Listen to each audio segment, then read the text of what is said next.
बहुत बहुत स्वागत है मैम आपका शो में। Thank you.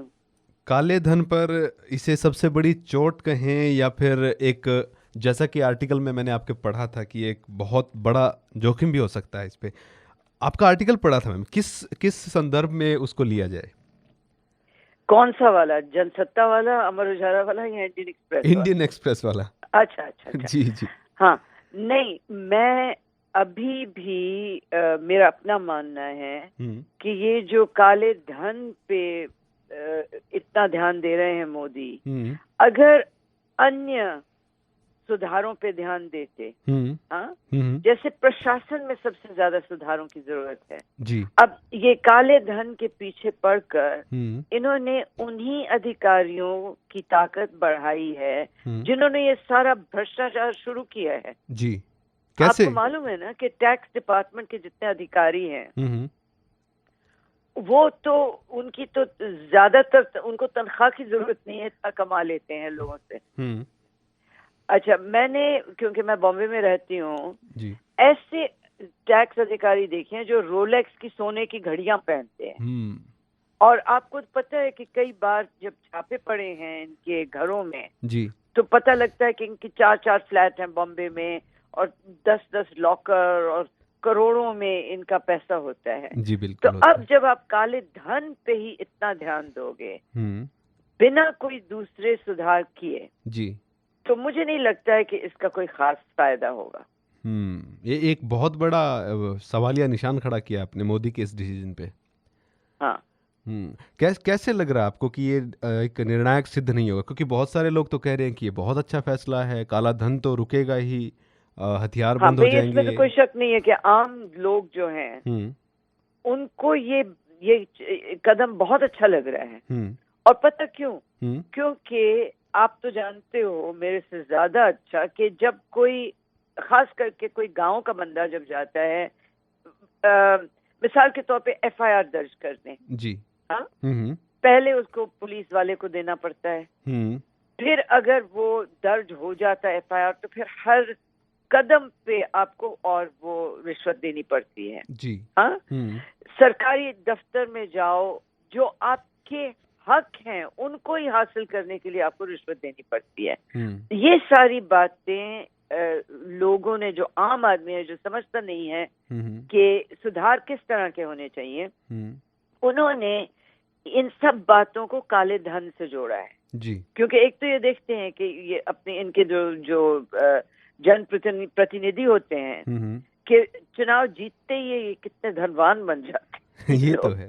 हाँ, ये तो इसमें कोई शक नहीं है। इनको ये चीजें बहुत चुभ रही हैं। तो जाहिर है कि जो आम आदमी है उसने पूरी तरह से सोचा नहीं है कि ये सब, इन सब खराबियों की जड़ कहाँ पे है जी।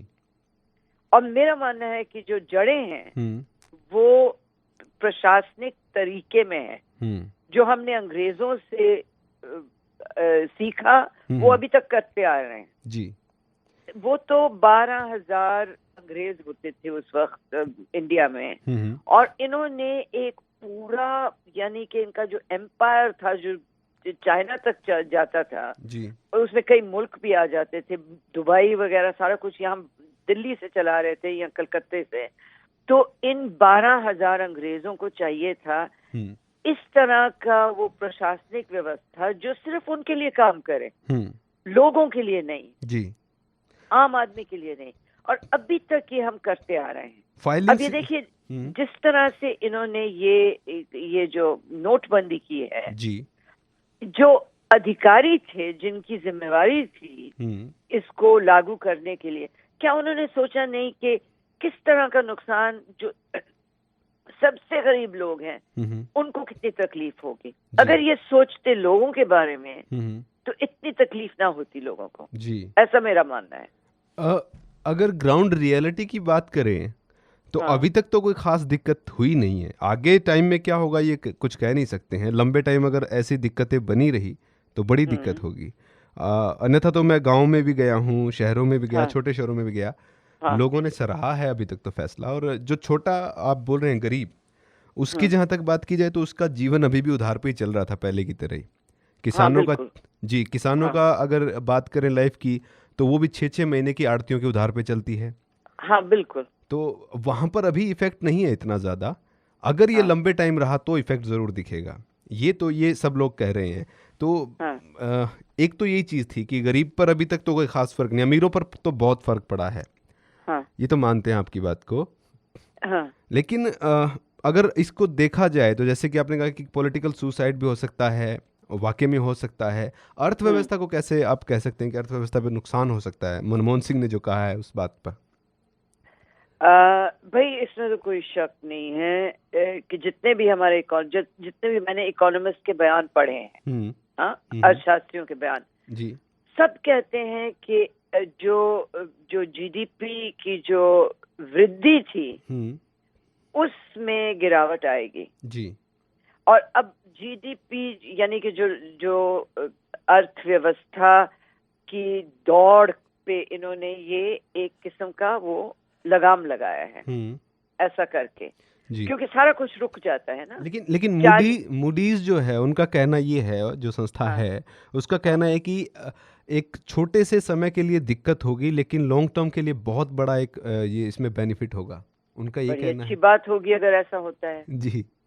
हाँ बड़ी अच्छी बात होगी, लेकिन मेरा अपना मानना है कि अगर जो ये अर्थव्यवस्था को पे मंदी छाने के जो थोड़े बहुत बादल इन लोगों को दिख रहे हैं, जो जानते हैं इन चीजों के बारे में, जो एक्सपर्ट हैं जी जी, अगर उन बादलों को दूर करना है तो बहुत जरूरी है कि जो बाकी काम है, जो मोदी ने जो विकास और परिवर्तन के जो वादे किए थे वो अब, क्योंकि अब तो 2.5 साल हो गए हैं, 2.5 साल बाकी रह गए हैं, तो जो सड़कें बन रही हैं उनमें तेजी आए, जो ये बंदरगाह, जो एयरपोर्ट, जो ये रेलवे लाइनों में ये इतना बड़ा ट्रेन एक्सीडेंट नहीं होता अगर जो ट्रैक है, और ये सब दोष मोदी पे नहीं जाता है, सालों से लापरवाही हमने देखी है बिल्कुल। लेकिन इस लापरवाही को दूर करने के लिए जितनी वो रफ्तार से आगे बढ़ना चाहिए था पिछले 2-2.5 सालों में, मेरा मानना है कि वो भूल गए मोदी, वो नहीं कर रहे हैं। तो अभी उनके पास 2.5 साल बाकी हैं कुछ ऐसा करके दिखाने से जिससे पूरे देश की शक्ल बदल जाए जी। और अगर भारत की चीज़ की बातें करें, जो पिछले 2.5 साल में हुआ है, कुछ ऐसी योजनाएं भी रही हैं, जनधन है, बेटी बचाओ बेटी पढ़ाओ भी रहा है, स्वच्छ भारत ये अभियान जो हैं, कुल मिलाकर इनको सक्सेस अभी तक नहीं मिली लेकिन एक दिशा ज़रूर मिली है। और ग्रोथ की बात की जाए तो पॉजिटिव तो ज़रूर आया है, एक पॉजिटिवनेस जो होती है, एक सकारात्मक जो रुख होता है वो ज़रूर मिला है भारत को। लेकिन जो स्पीड चाहिए, जो लग रहा था कि शुरू के 100 दिन में कुछ होने वाला, वो नहीं हुआ है, आपका ये कहना भी? वो नहीं किया इन्होंने उसके लिए जी। हाँ नहीं, उसका वो खमियाजा हम अभी भुगत रहे हैं क्योंकि अगर ये करते, ये काले धन पे जो हमला इन्होंने किया है, अगर पहले से ही वो प्रशासनिक सुधार जिनकी मैं बात कर रही हूँ बार बार अपने कॉलम में, मैंने पता नहीं कॉलम में लिखा कि नहीं, लेकिन आपको पता है कि जो ये बिबेक देब्रॉय हैं जो अब नीति आयोग में है, शायद जी नीति आयोग, इन्होंने इंडिया टुडे के लिए एक सर्वेक्षण किया था कोई 2 साल पहले या शायद 2 साल मोदी के प्रधानमंत्री बनने से पहले जी, जिसमें इन्होंने दिखाया किस तरह से यानी कि जो सरकार का खर्चा अपने आप पे है कम किया जा सकता है जी। और उसमें इन्होंने पूरा वो विश्लेषण करके दिखाया कि अगर मान लो कि 55 मंत्रालय हैं केंद्र सरकार के, इनका कहना है कि इनमें से 30 निकाले जा सकते हैं और कोई फर्क नहीं पड़ेगा सिवाय ये कि हमारा जनता का पैसा बच जाएगा। बिल्कुल हाँ जी, क्योंकि मिसाल के तौर पे ये जो इंफॉर्मेशन मिनिस्ट्री है, इसको तो बहुत पहले बंद हो जाना चाहिए था। आज के जमाने में जब इंटरनेट चल रहा है, जब आप आतंकवादियों को नहीं बंद कर सकते इंटरनेट पे, तो ये इंफॉर्मेशन मिनिस्ट्री कर क्या रहा है? और ये सिर्फ एक मिसाल है, ऐसे कई हैं मंत्रालय जिनकी कोई जरूरत नहीं है। ये सब अगर सुधार लाए होते मोदी ने, और अगर उनको इस बात की चिंता थी कि मैं अगर अधिकारियों को बेरोजगार कर दूंगा तो फिर 2019 में चांसेस बहुत कम हो जाएंगे। तो बेरोजगार ना करो, लेकिन कम से कम इनको बढ़ाओ मत, और जो इनके जो असली काम है इनसे करवाओ। 2019 का मिनिस्ट्री बना दो गंगा की सफाई के लिए। जी, गंगा की सफाई के लिए मिनिस्ट्री की बात जहाँ तक है, अभी तक तो दिख नहीं रहा है कुछ भी सफाई उसमें, पता नहीं कितने साल लगेंगे। 2019 का जिक्र आपने किया, 2017 का जिक्र किया जाए, इसमें यूपी इलेक्शन का जिक्र किया जाए। पंजाब में कुछ नहीं कह सकते, वहाँ पे हालात अलग ही हैं। अगर यूपी की बात करें तो क्या नोटबंदी का असर यूपी पे दिखेगा? जरूर दिखेगा। किस तरीके का, नेगेटिव या पॉजिटिव? मैं अभी यूपी गई नहीं हूँ तो मैं इस पे कुछ कहना नहीं चाहती हूँ, लेकिन जहाँ तक खबर है वहाँ पे भी पॉजिटिव, फिलहाल जनता खुश है इससे। जी। अच्छा, दूसरा, कई वहाँ पे जो पार्टियां हैं उनका तो इनको कंगाल कर दिया है ना। क्या ये चीज कही जा सकती है कि जो ये कदम उठाया गया है ये 2017 इलेक्शन के लिए उठाया गया है? क्योंकि ऐसा कई लोग कह रहे हैं। हाँ, क्योंकि यूपी में तो समाजवादी पार्टी, मायावती की पार्टी का पैसों के बल पे बहुत बड़ा बोलबाला होना था। जिस तरीके से रथ यात्राएं रुक गई हैं, जिस तरीके से मायावती का भी कोई अभी कैंपेन इतना बड़ा नहीं चल रहा है, और अगर बात पंजाब की करें तो केजरीवाल की भी रैलियां रुक गई हैं। अच्छा, बड़ी अच्छी बात है। ये कहाँ से खबर मिली आपको? ये खबरें आप देख लीजिए, कितने दिन से कोई केजरीवाल तो साधु है, शिव का क्या बात कर रहे हो? इनके पास थोड़ी होता है इस तरह का काला धन। नहीं, वो बहुत दिनों तक जो है कोई बात ही नहीं चली। दूसरी, वो एक लड़का जो गायब हुआ था जेएनयू से, जिसके लिए केजरीवाल आत्महत्या करने को तैयार हो गए थे, वो कहीं गायब हो गया है नोटों के ढेर में। तो अब पता नहीं क्या मुद्दे कहाँ गौण हो गए हैं। अन्ना ने तो साथ दिया है मोदी का, और केजरीवाल ने बोला जो मोदी का साथ दे रहा है वो भ्रष्ट है, तो अन्ना भी भ्रष्ट है। खैर, केजरीवाल की तो बात अलग ना, वो तो साधु संत है जी। तो इनके पैसे सारे चेक से आते होंगे जरूर। आप बिग बॉस देखते हैं क्या? नहीं। अभी कभी वक्त मिले तो देखना। जैसे आपने साधु संत बोला ना, तो एक एपिसोड मेरे कहने पर देखना, उसमें एक स्वामी ओम जी हैं। तो मुझे कई बार, आपने जैसे बोला संत है, तो अगर केजरीवाल संत हैं तो वो स्वामी ओम जी जैसे हैं। कभी वक्त मिले तो देख लेना आप, चाहे या इंटरनेट पे डाल के देख लेना स्वामी ओम, तो आपको पता चल जाएगा कैसा संत है केजरीवाल। जी। खैर, जो बाकी जो दल हैं, जो पार्टियां हैं यूपी में जी, उनके तो तकरीबन सारे पैसे नकद होते हैं ना इनकी तो वो। अच्छा, दूसरी बात ये है कि जो सीमाएं चुनाव आयोग ने रखी हैं उनके दायरे में रहकर कोई नहीं जीत सकता। जी, ये बात बीजेपी पे लागू होती है। कई लोगों ने सवाल ये भी जी, मोदी ने भी तो इलेक्शन जीते हैं, तो क्या वो एक नंबर का पैसा था? नहीं जी, नहीं हो सकता है, वो खुद नहीं मानेंगे। सब जानते हैं कि काला धन अगर दिखता है इस देश में सबसे ज्यादा, यानी कि जमीन जायदाद, प्रॉपर्टीज में कहते हैं ना कि बहुत ज्यादा है। मैं तो मानती हूँ कि जितना काला धन हमारी चुनाव की मशीनरी में है जी, उतना किसी और क्षेत्र में आपको नहीं मिलेगा। क्योंकि ये काला धन जब बंद हो जाए अगर, तो चुनाव नहीं हो पाएंगे जी। ये जो सीमाएं हैं चुनाव आयोग की, इसमें तो पेट्रोल का खर्चा नहीं निकलता है इनका। बिल्कुल सही कहा आपने। अच्छा, और ये जाते हैं हवाई जहाजों में प्राइवेट चार्टर करके, तो वो तो सस्ते नहीं आते हैं जी। हाँ जी, बिल्कुल। और दूसरा, ऊपर से ये वो जमाना गया कि आप जो वो मतदाताओं को पैसा खिलाओ या शराब पिलाओ और वो वोट दे देंगे। ये अब इतने होशियार हो गए मतदाता कि ये सब सबसे लेकर भी अपने मन से ही वो वोट देते हैं जी। लेकिन जो वाकई में खर्चा आता है चुनाव में, घूमने का, प्रचार का, कई तो चुनाव क्षेत्र इतने बड़े हैं कि एक जगह से दूसरी जगह जाने तक ही वो इतना पैसा लग जाएगा। तो क्या इस फैसले से ये काला धन रुकेगा चुनाव में?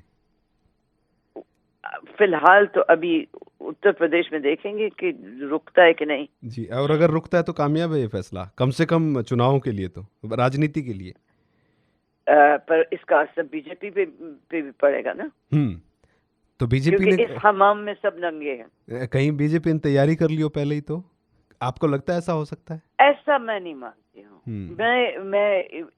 मैंने भी सुना है ये कि इनको खबर थी पहले से, लेकिन ये इस तरह की बेईमानी मुझे नहीं लगता कि मोदी जैसा बंदा कर सकता है। जी, आपको लगता है क्या? आप ही तो कुछ बोलो जी। मुझे ही फंसा रहे हो। नहीं नहीं, फंसा नहीं रहा, मुझसे ही बुलवा रहे हो। नहीं। मुझे नहीं लगता कि जो वीडियो मोदी जी ने जारी किया था उस दिन, वो पूरी तैयारी से था, एडिट किया हुआ था, उसमें पूरी तरीके से रिकॉर्डिंग थी।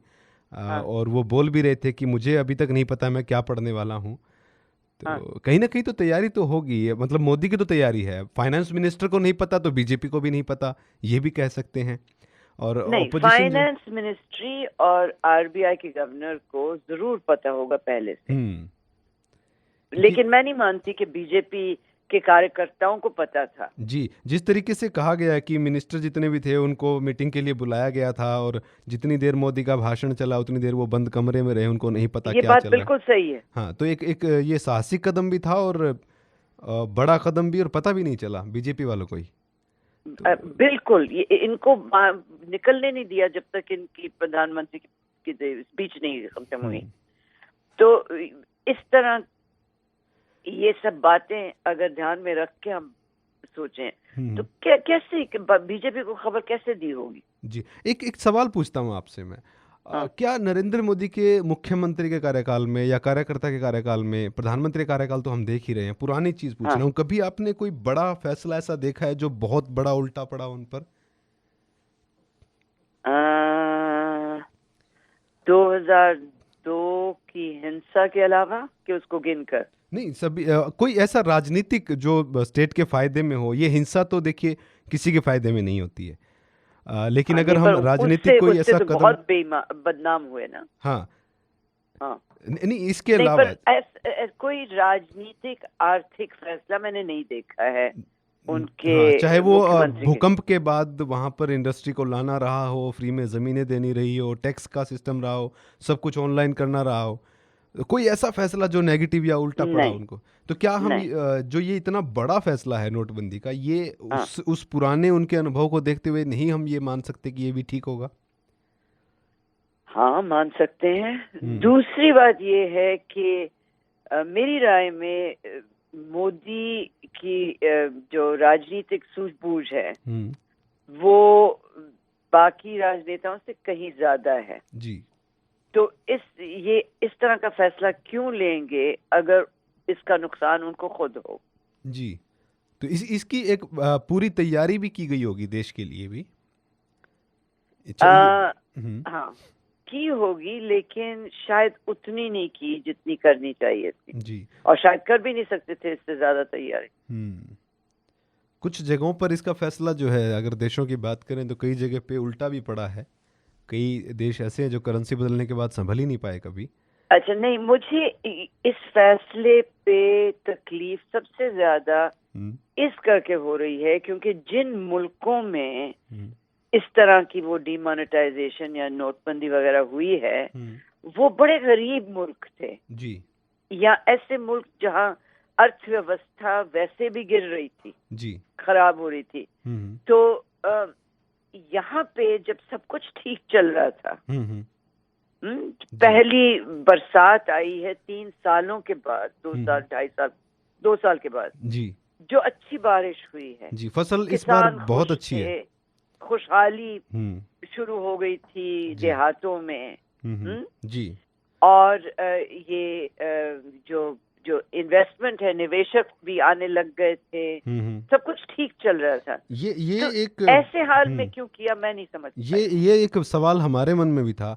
पिछले 2-3 साल नहीं, पिछले 10 साल का अगर रिकॉर्ड उठा के देखूं, क्योंकि जमीन है, खेती वेती कर भी लेते हैं, तो पिछले 10 सालों में ऐसी फसल कभी नहीं थी जो इस बार हुई है। अच्छा जी, मैं ये अपने पर्सनल एक्सपीरियंस से कह रहा हूँ। जितनी पैदावार मैंने पिछले 10 से 12 साल में नहीं देखी थी, इस बार मैंने देखी थी खेतों में। तो एक बहुत अच्छा सीजन था। और कपास जो है मंडियों में पड़ी रही, बिकी नहीं। बिकी तो पैसे अभी तक नहीं मिले किसानों को, क्योंकि मेरी खुद की कपास के 20 दिन हो चुके हैं और हम पैसे ले भी नहीं सकते क्योंकि पैसे हैं ही नहीं अभी। और जो मार्केट में एक चहल पहल होनी थी किसानों की, वो नहीं हो पाई। चाहे वो तो नुकसान तो हुआ है। हाँ, नुकसान तो हुआ है, चाहे वो गारमेंट्स का, चाहे जूते चप्पल कुछ भी लगा लीजिए। अब शादियों का तो बड़ा होता है इशू।